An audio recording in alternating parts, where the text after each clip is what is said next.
Alhamdulillahi alamin. Assalatu wassalamu ala ashrafil anbiya'i wal mursalin wa ala alihi wa ashabihi ajma'in. Bapak, ibu, kaum muslimin jamaah salat maghrib yang dimuliakan Allah, kembali kita bersyukur kepada Allah atas segala karunia-Nya. Salawat dan salam untuk Nabi kita Muhammad sallallahu alaihi wasallam. Bapak Ibu yang saya muliakan, malam ini kita akan bahas surat Al-Munafikun, ya, surat yang ke-63. Surat Al-Munafikun ini surat yang turun pada periode Madinah, maka disebut Madaniyah. Jumlah ayatnya ada 11. Sebab Bapak Ibu, manusia itu oleh Allah di dalam Al-Quran dibagi 3. Ada mukmin, ada kafir, ada munafik namanya. Makanya dalam Al-Quran ketiga golongan ini disebut sebagai nama surat. Ada surat Al-Mu'minun, ya, surat yang ke-23.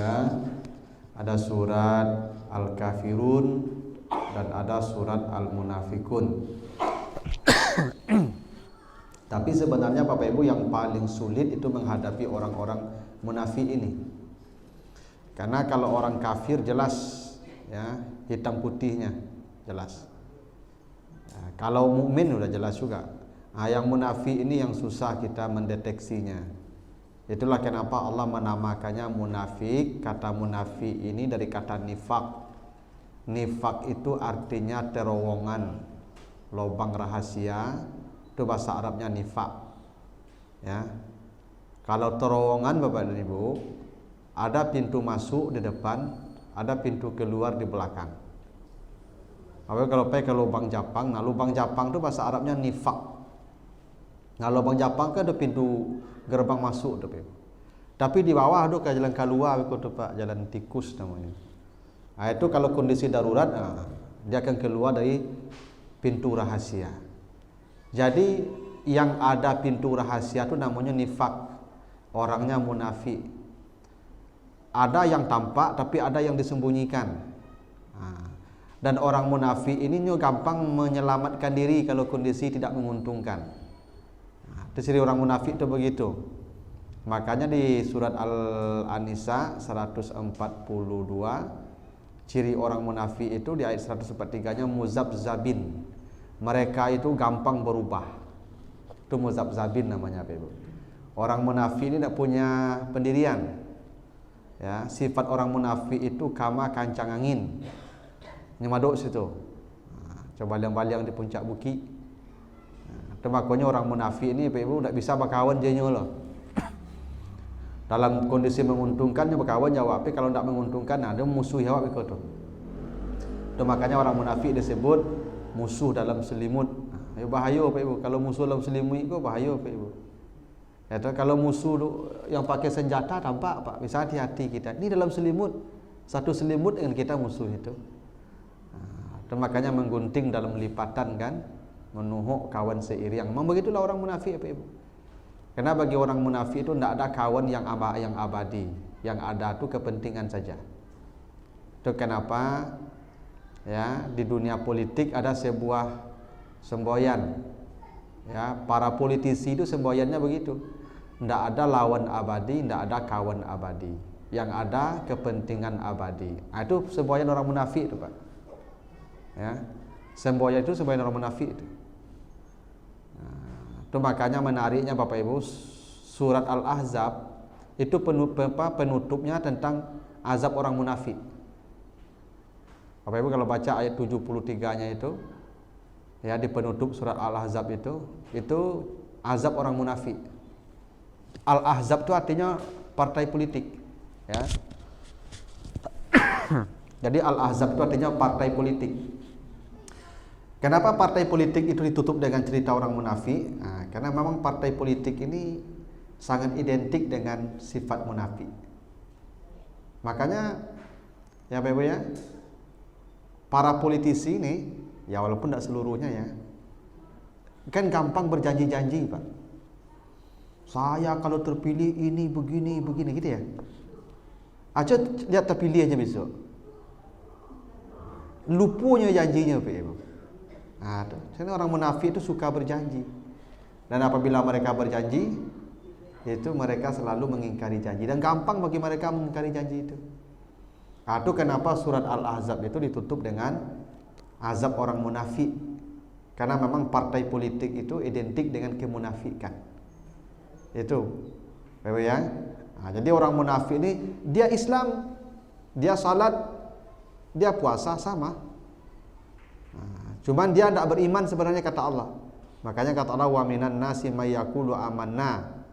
Sebagian manusia ada yang berkata kami beriman, tapi kata Allah wa mahum bimu'minin, tapi mereka sebetulnya tidak beriman. Nah, maka perlu kita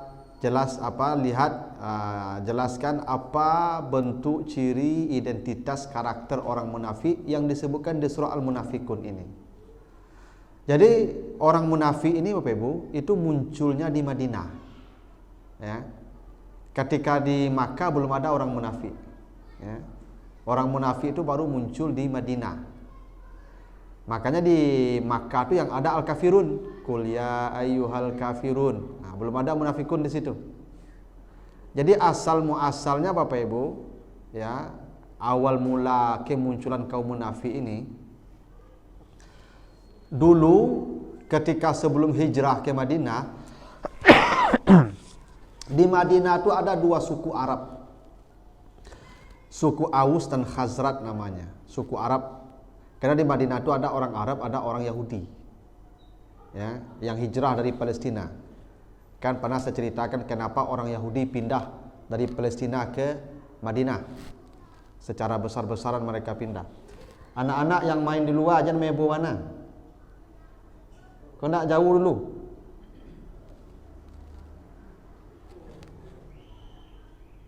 Jauh sampai main dulu. Ya, kau nak pulang lewat aja lah, main je malam.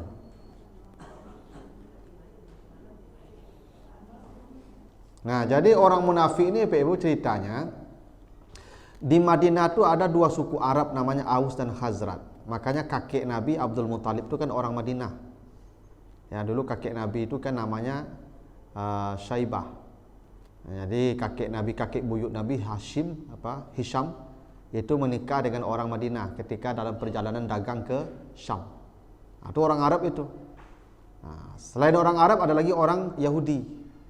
Nah, orang Arab ini yang dua suku besar ini itu selalu bertarung, selalu berperang, bertengkar, tidak pernah akur sebelum Nabi hijrah. Nah, dan mereka sudah bersepakat hendak menjadikan namanya Abdullah bin Ubay sebagai pemimpin. Nah, jadi Abdullah bin Ubay ko lah sepakat ko, lah disepakati akan jadi raja di Madinah. Tapi kemudian mereka orang-orang Madinah itu orang-orang itu berbalik arah, ya, menemui Nabi Muhammad di Makkah dalam perjanjian ya Baitul Aqabah namanya, Bai'ah Aqabah yang diceritakan di surah Al-Fat. Tengah malam terjadi bai'an itu, ya Bai'an Aqabah namanya. Yang meminta Nabi pindah ke Madinah. Ya, pada tahun ya ke-12 kerasulan Nabi. Maka atas desakan dan permintaan penduduk Arab di Madinah, maka Nabi akhirnya hijrah. Nah, itu awal mula hijrah tuh, Ibu. Jadi hijrah itu Nabi tidak langsung sampai ke Madinah. Ada dua rombongan orang Madinah menemui Nabi di Makkah itu. Pertama musim haji pada tahun 11 kerasulan, dua musim haji pada tahun 12 kerasulan. Makanya Bai'an Aqabah itu dua kali. Ada Bai'an Aqabah Sughra, ada Bai'an Aqabah Kubra namanya. Nah, setelah orang-orang Arab yang kedua ini rombongnya banyak ini, datang menemui Nabi tengah malam. Ya, innal ladzina yubayyi'unaka innama yubayyi'unallah, begitu ya di surah Al-Fat ayat 10. Nanti Bapak baca tuh cerita bai'at itu di surah Al-Fat ayat yang ke-10. Nah, Nabi baru pindah ke Madinah. Karena di Madinah sudah disambut, maka disambut tala'al badru alaina, maka Nabi disambut tuh. Karena mereka sudah menyiapkan penyambutan untuk Nabi ini, orang-orang Madinah. Mereka orang-orang Arab Madinah ini udah puluhan tahun tidak ada pemimpin. Mereka hidupnya berbenturan. Tidak ada tokoh yang bisa menyatukan mereka. Satu-satunya yang bisa itu Abdullah bin Ubay namanya. Itu yang dianggap tokoh. Dan Abdullah bin Ubay ko la siap ka dilantik. Kane prank nama tu. Ya. Kan pernah aja ada pejabat kane prank kan. Lah disuruh muku baju. Kira tak jadi wak lupa. Samalah Abdullah bin Ubay itu dulu Pak. Lah muku baju, mungkin lah muku sepatu bagi Abdullah bin Ubay ko. Ya Pak. Tiba-tiba tak jadi awak jadi raja loh Pak. Kerana orang Madinah ternyata lebih memilih Nabi Muhammad. Begitu Nabi datang ke Madinah disambut meriah. Langsung Nabi Muhammad ko diangkat menjadi pemimpin. Maka Abdullah bin Ubay dan simpatisannya, tentunya punya simpatisan loh Pak. Inilah yang menjadi duri dalam daging. Mereka tidak punya pilihan kecuali harus percaya, karena orang Madinah lah sadonya membaiat Nabi.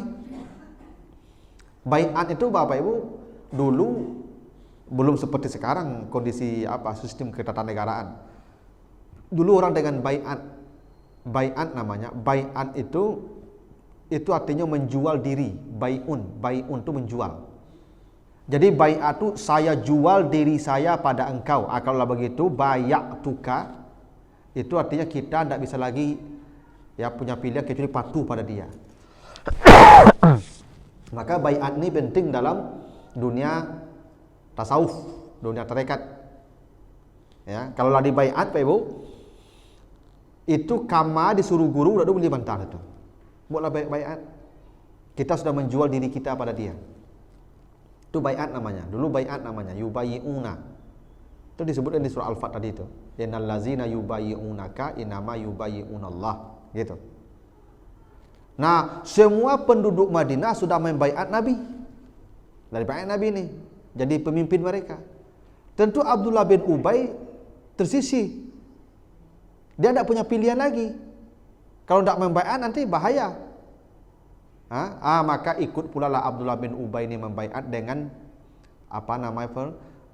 pengikut-pengikut setianya. Ya. Sebab yang pengikut-pengikut lah siap-siap lo kau jadi pejabat kau jadi menteri bagai. Ya, kalau jadi raja ni kau kan tu awak kau diangkat lebih kau jadi jubir, kau jadi komisaris, ya. Janganlah contoh lo Pak. Lah siap-siap lo dengan posisi masing-masing kau. Kira-kira nak jadi dah. Nah, inilah cikal bakal kaum munafik di Madinah. Orang-orang yang terpaksa menjadi Islam. Terpaksa bersahadat ke Nabi Muhammad.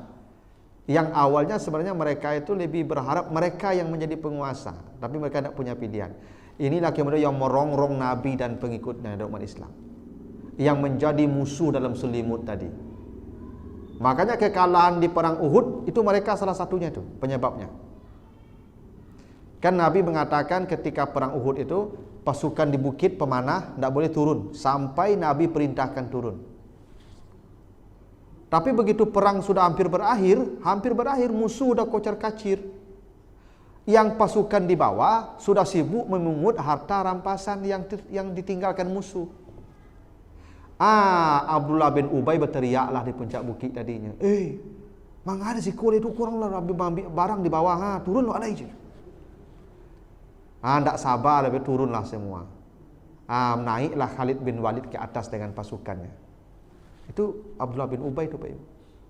Yang menjadi kehancuran di umat Islam di perang Uhud itu. Ya. Kadang mereka melupakan pesan Nabi, jangan tinggalkan bukit sampai saya suruh turun. Tapi mereka tidak tahan melihat harta di bawah. Ya. Jadi itulah orang munafik itu sampai dia meninggal dunia tetap membenci Nabi. Tapi hebatnya Abdullah bin Ubay ini salatnya di belakang Nabi. Dia salatnya belakang Nabi Pak. Ya bana saleh bantunya Abdullah bin Ubay. Tapi bencinya ke Nabi tak tanggung-tanggung. Ya. Jadi bukan tak salat dia salat. Ya dia sama, perang ke perang, salat, sedekah, tapi kebenciannya kepada Islam itu luar biasa. Itu makanya orang munafik itu bukan orang kafir, orang Islam yang benci Islam. Itu orang munafik. Kalau orang kafir benci Islam itu tidak munafik namanya. Dia kafir. Memang begitu di dulu. Orang kafir benci Islam ya begitu. Nah, yang munafik ini orang Islam benci ulama, orang Islam benci ustadz, orang Islam benci agama, orang Islam benci syariat. Nah, itu yang munafik. Kalau ada umat Islam ini bicara kisah potong tangan, dia langsung bergejolak, menentang habis-habisan syariat Islam. Itu munafik. Bahwa syariat Islam belum bisa kita tegakkan di negara kita tidak apa-apa. Tapi membenci penegakan syariat itu munafik. Saya juga tidak memaksakan syariat Islam tegak di sini, karena negara kita sudah disepakati dasar-dasarnya. Tapi saya tidak membenci syariat Islam. Kalau ada orang Islam benci syariat Islam, itu munafik. Kan ada orang berkata apa? Orang Islam berkata, syariat Islam tidak cocok di Indonesia.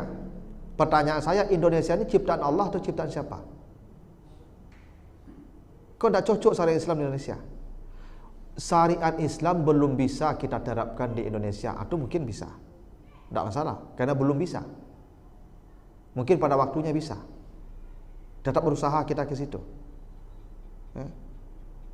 Allah yang menciptakan kita dan Allah yang paling tahu apa yang paling baik untuk kita. Masa hukum Allah kita katakan tidak baik untuk kita? Itu yang munafik. Itu yang munafik namanya, Pak. Ya. Tidak ada hukum yang lebih baik daripada hukum Allah. Cuman kita bukan negara Islam yang dari awal pendirian negara kita tidak berdasarkan syariat. Ya tidak apa-apa, kesepakatan kita dulu. Tapi jangan katakan tidak cocok di sini. Itu yang munafik itu, Pak. Dan orang munafik kok banyak, Pak. Tanggung banyaknya, banyak.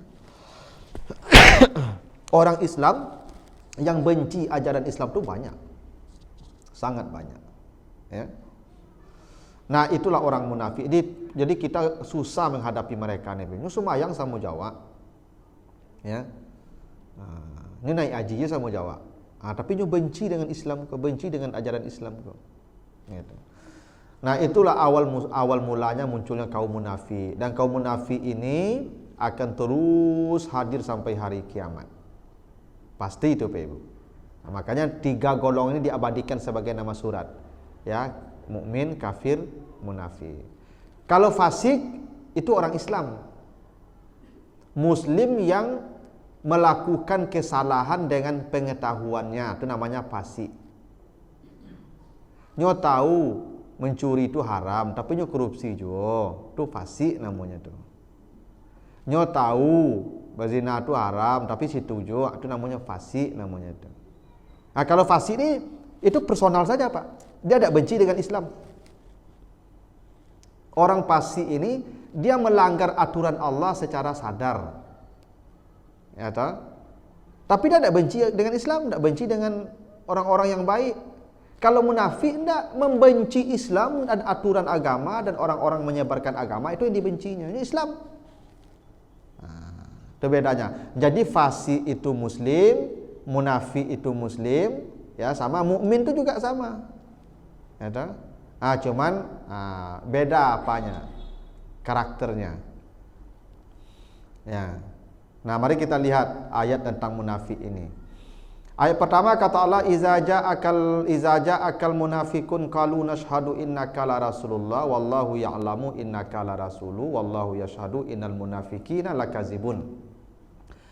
Apabila datang kepadamu orang munafik berkata, kami bersyahadat engkau adalah Rasulullah ya Muhammad.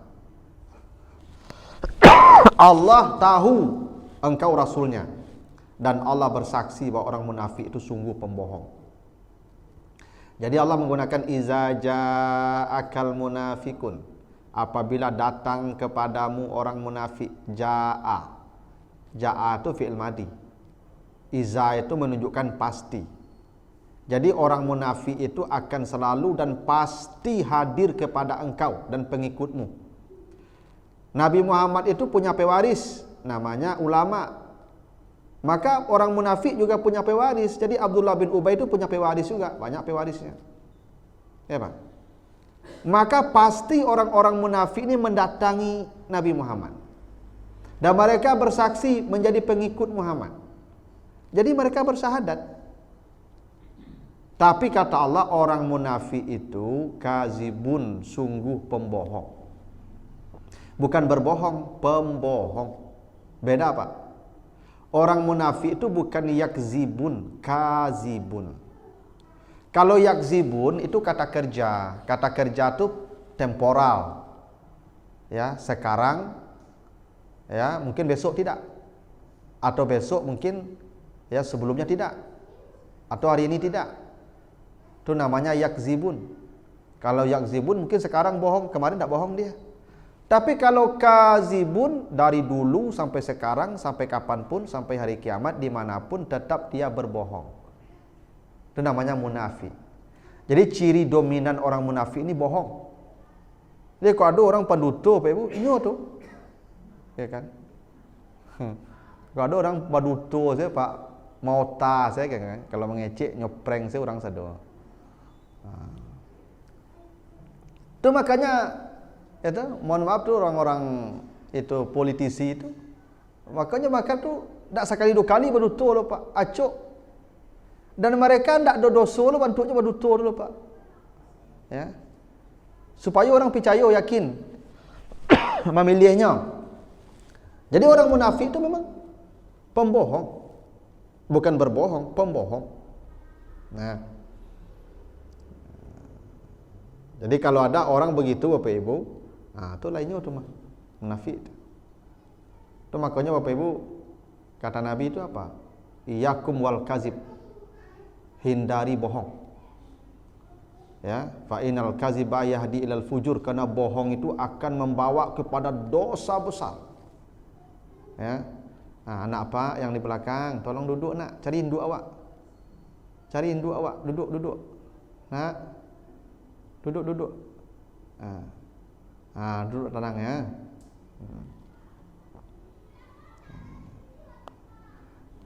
Tapi makanya kadang-kadang kita ni berbohong Pak Ibu, ya tak? Untuk mengicu cucu kadang berduto Pak Ibu. Beko kalau berduto sekali, beko juga berduto panjang sebeko tu. Ya tak? Makanya bapak-bapak ibu-ibu jauhi tu sifat bohong tu. Sebab kalau mulai berbohong tu lah masuk benih-benih munafik tu. Kalau berbohong lah gampang di mulut awak tu lah munafik tu. Ya. Kalau bohong kau lah gampang di mulut awak Pak Ibu. Kini orang banyak berduto jual HP kau Pak. Ya. Jual HP kau paling banyak orang berduto kau Pak.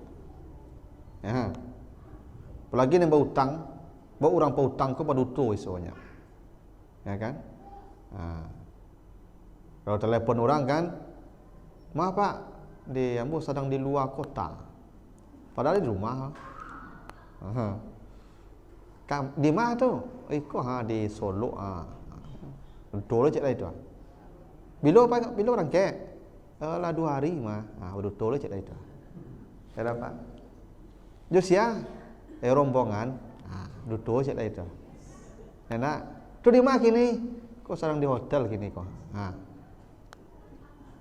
Asal ditanya yo beduto tahu di beko tu macam lah Pak Ibu kau. Enak. Tu maka Bapak Ibu jangan pernah mulai bohong. So kalau lah mulai bohong, nyokai bohong taruh di beko tu. Ya Pak. Pasti itu. Makanya ibu-ibu kadang-kadang gitu. Kalau ditanya ada apa? Kadang-kadang ibu kayak daging belanja kan. Dia belanja 4 juta, 5 juta. Ibu berlebih kan. Ibu langsung saya balian ke jilbab. Ibu saya ibu lapor dulu. Kadang-kadang apa kau bertanya, nak piti patang habis tu. Tium, malai, dia cukup nak lah tu. Berapa lebih tu. Ibu tak boleh berduto. Kau berlebih kacau berlebih. Balian lebih tu. Itu. Pak kau berlebih piti patang aku han. Mak mari je. Mak mari gian. Itu. Ya. Berbohong tu tak boleh, sekecil apapun bohong tu tetap dosa. Ya. Yang boleh bohong tu hanya 3 itu. Bohong dalam perang, menyelamatkan nyawa tu boleh.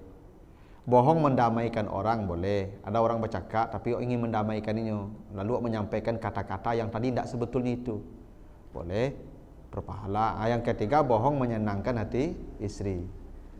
Jadi kalau menyenangkan hati ibu-ibu boleh berbohong. Gitu.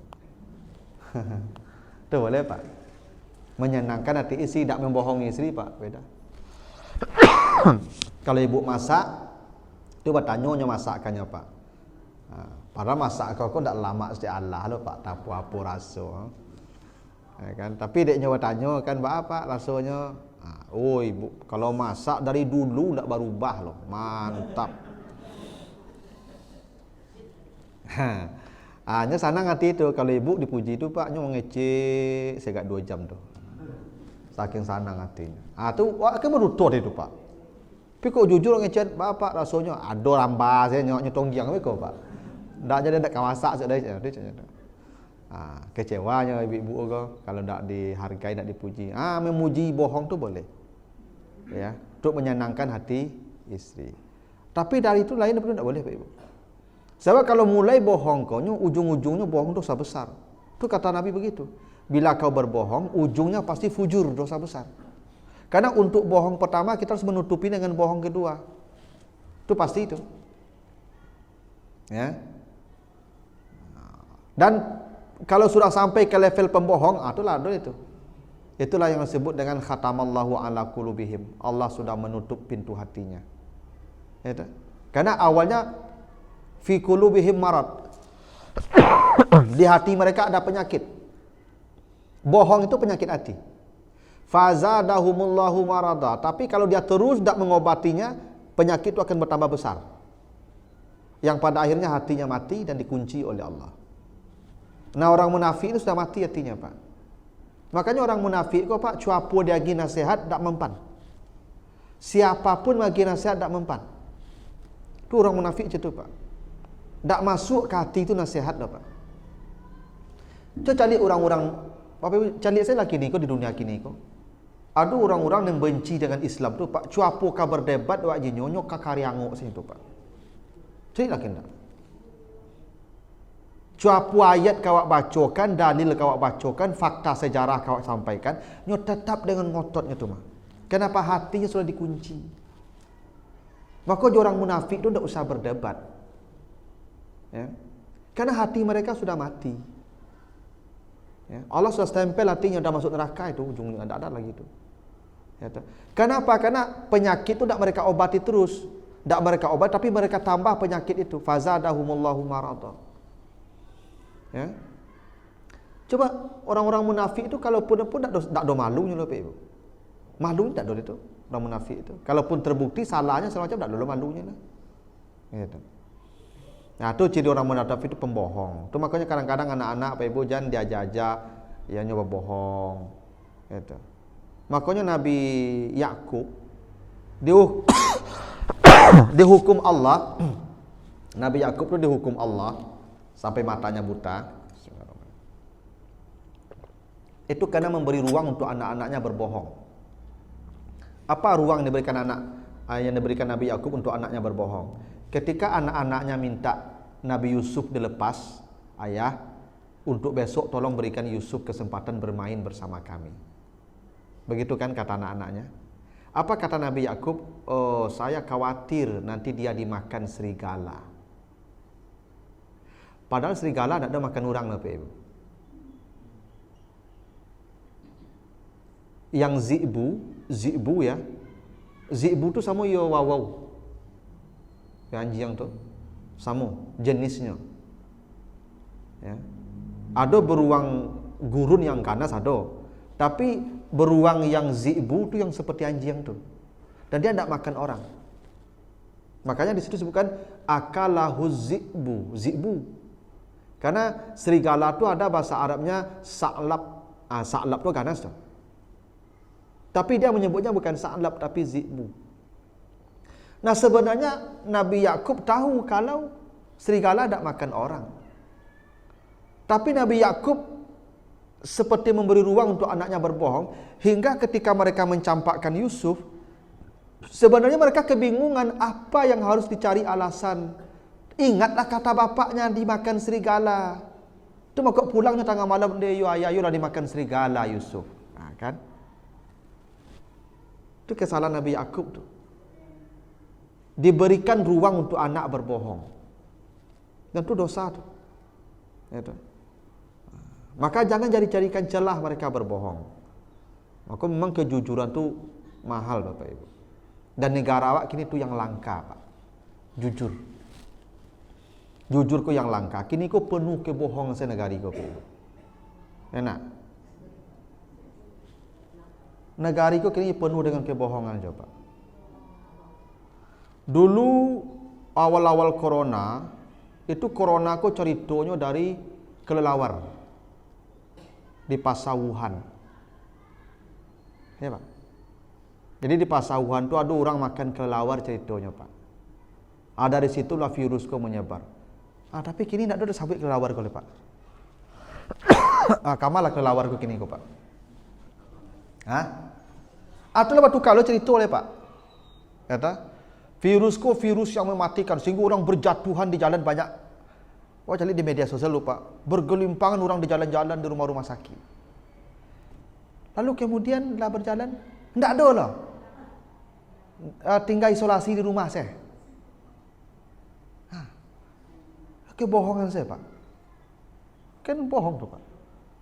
Tapi Pak, memang seperti cayu. Ya, Pak. Ya toh? Lalu ya kan?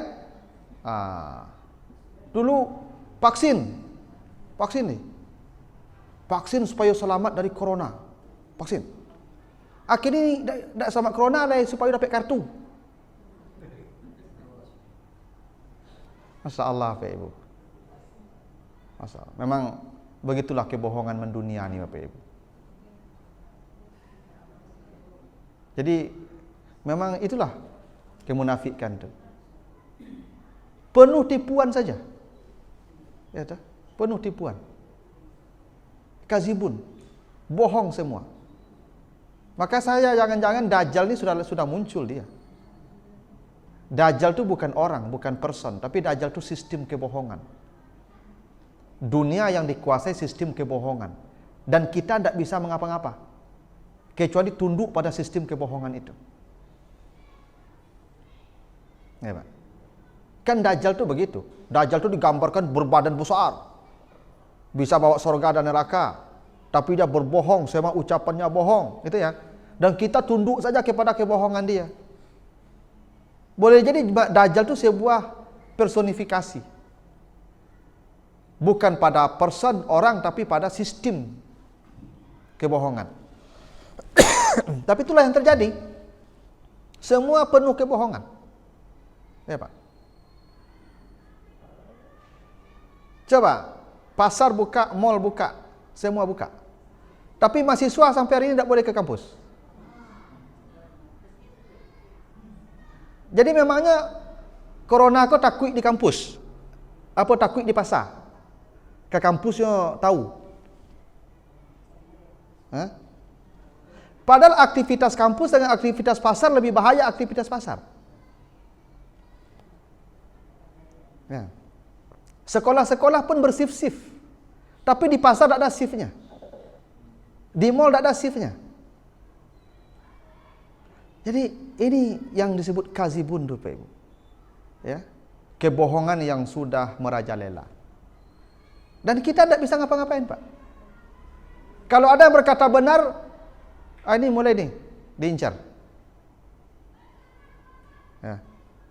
Nauzubillah, Pak Ibu. Ya, ini fitnah akhir zaman tu begitu. Ya. Tidak mudah jadi orang beriman di akhir zaman. Tidak mudah. Ya.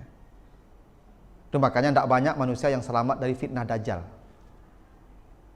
Kan begitu kan? Makanya kita berdoa kepada Allah begitu kan?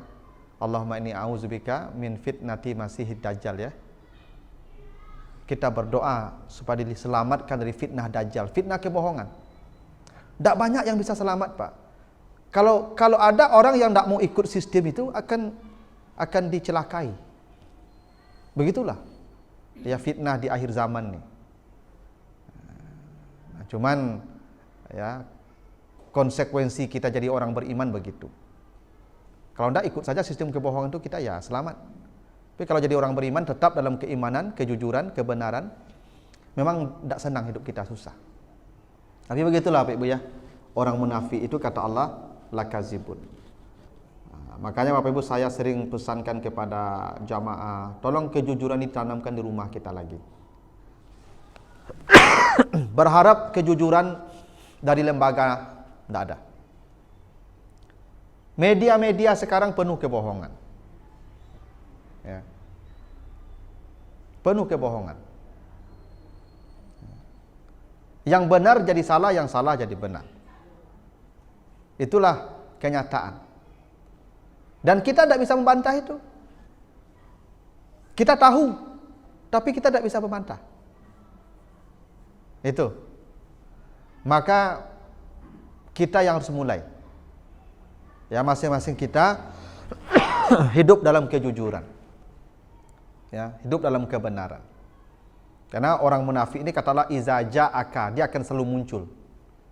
Kaum-kaum pembohongnya akan selalu muncul. Gitu. Nah, tapi Bapak Ibu tidak usah berkecil hati, ya, karena memang dunia ini disetting Allah sebegitu, seperti sandiwara, dia punya lakon antagonis dan lakon protagonis, dan lakon antagonis selalu menguasai keadaan, lakon protagonis hanya menang di ujung, begitu dia menang film berakhir, ya Pak. Tapi kalau Bapak ingin menang kebenaran tadi, itu tidak seru filmnya lah. Nyo film ko makuk seru Pak, ne lakon ko marasai. Mana tahu film India Pak Ibu kan? Amitabh Bachchan tu marasai itu Pak. 5 menit menjelang film sudah baru manang Amitabh Bachchan. Tapi begitu manangnya sudah saya film ke langsung Pak. Yang 3 jam ko merasai itu. Memang begitulah jadi orang beriman. Ya tidak apa-apa Bapak Ibu, itu risiko kita memilih, Allah pilihkan kita jadi orang beriman. Karena dunia ini ujian kata Allah ya. Kalau ujian tidak nikmat Pak, yang nikmat nanti setelah ujian di akhirat. Itu. Lalu orang munafik itu kata Allah ittakhazu aymanahum junna. Orang munafik itu kata Allah selalu bersumpah. Jadi gampang bersumpah Pak. Ciri orang munafik itu gampang bersumpah. Karena dia pembohong. Orang kalau pembohong, kan orang tidak percaya lagi itu. Tapi tetap orang bisa mempercayainya dengan sumpah demi Allah. Makanya dulu iblis tidak dipercaya oleh Adam, tapi dia bersumpah demi Allah. Maka Adam percaya Pak. Jadi orang munafik itu tidak takut sumpah Pak. Dia gampang saja bersumpah demi Allah itu, supaya ucapannya didengar orang. Tapi apa misi orang munafik? Fasaddu an sabilillah. Orang munafik itu misinya menghalangi orang dari jalan Allah. Maka sahabat dulu kapai parang Pak, itu orang munafik mempengaruhi itu, jangan satu lo parang deh, banyak kerajuk deh. Tuh. Jadi berdagang selawaknya, jangan satu lo parang deh. Ini yang membuat susah lo Pak Ibu. Ya, karena orang munafik itu selalu menghalangi orang dari jalan Allah. Dan kini begitu. Orang munafik kini banyak mana Pak Ibu? Dulu corona, jalan menghalangi orang. Mas Haji langang. Bahkan ada yang dikunci Mas Haji bagai. Dijago bagai di polisi. Ya, bulan Ramadan nak beli ke Mas Haji ya nah. Pernah terjadi kan begitu Pak? Itu karena dunia sedang dikuasai kaum munafik itu. Kalau orang kafir tidak segitunya dia Pak. Orang munafik yang fasaddu an sabilillah. Ya. Mereka tidak senang melihat masjid ramai. Sampai haji pun dibatalkan 22 tahun. Ya Pak. Itu fasaddu an sabilillah. Memang orang munafik itu tidak senang orang menempuh jalan Allah. Kau sebenarnya timbul Omikron. Omikron kau masuk ke Riau gini kau. Lah tahunya pintu masuk kamari kau. Sebentar lagi masuk pakai kumbul itu, kilo 9. Timbul padang itu mah. Pas bulan Ramadan besok, Nyo berjadi itu Omikron ko. Sudah tu timbul dulu anaknya besok mah Politron namanya. Ya. Percayalah Pak Ibu besok. Ya. Karena orang munafik itu akan selalu menghalang-halangi manusia dari jalan Allah. Berbagai macam dalih akan mereka gunakan untuk menghalangi manusia dari jalan Allah. Kalau orang kafir tidak ada apa-apa. Ini yang munafik ini yang susah, Pak. Ya.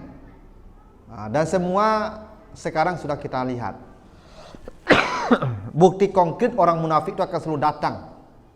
Iza ja'aka. Orang munafik akan selalu hadir kepadamu. Akan selalu datang kepadamu. Tujuannya itu fasaddu an sabilillah. Mereka selalu menghalangi kamu dari jalan Allah. Coba anehnya Pak, orang traveling jalan-jalan ke luar negeri bebas, boleh, ya Pak.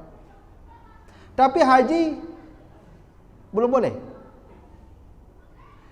Apakah pesawat itu beda Pak? Pesawat ni haji, pesawat perjalan-jalan. Orang pengen nonton bola boleh. Sebentar lagi itu ada Piala Dunia tahun bulan Juni besok di Qatar. Kita cari besok. Bara ramai orang Pak, di seluruh dunia akan datang ke Qatar tu Pak. Tak ada masalah. Karena corona konyo takwid di stadion. Nya corona ko ketujuh yang masjid. Dan masalah Bapak Ibu sekarang mengembalikan jamaah ke masjid setelah 2 tahun mereka jauh itu susahnya minta ampun. Sekarang Bapak Ibu, saya tidak menemukan lagi jamaah yang ramai kecuali di beberapa masjid saja. Sebelum corona itu ramai. Sekarang payah Bapak Ibu. Karena orang terasa lama di rumah. Apalagi alasan corona lu sudah deh. Masih ada alasan syar'inya. Maslahat. Padahal Salamoko ndak ada pun coronanya jarang juga masih. Kini lah ada alasan corona cocok mana. Tapi kau dapat corona aku ndak biabi dapat nyalanya mati. Ayo itu masalahnya. Nah jadi itulah ya Bapak Ibu ya, bahwa kemunafikan itu, kaum munafik itu akan terus hadir kata Allah. Dan itu ciri-cirinya tadi itu karakter mereka. Bapak Ibu ya, ini baru 2 ayat ya, ada 11 ayat. Ya, nantilah kita lanjutkan. Nah, waktu Isya sudah masuk. Ya, Bapak Ibu perbanyak sajalah berdoa. Mudah-mudahan Allah selamatkan kita dari kemunafikan dan ya upaya jahat orang-orang munafik ini. Subhanakallahumma wa bihamdika asyhadu an la ilaha illa anta astaghfiruka wa atubu ilaika. Assalamualaikum warahmatullahi wabarakatuh.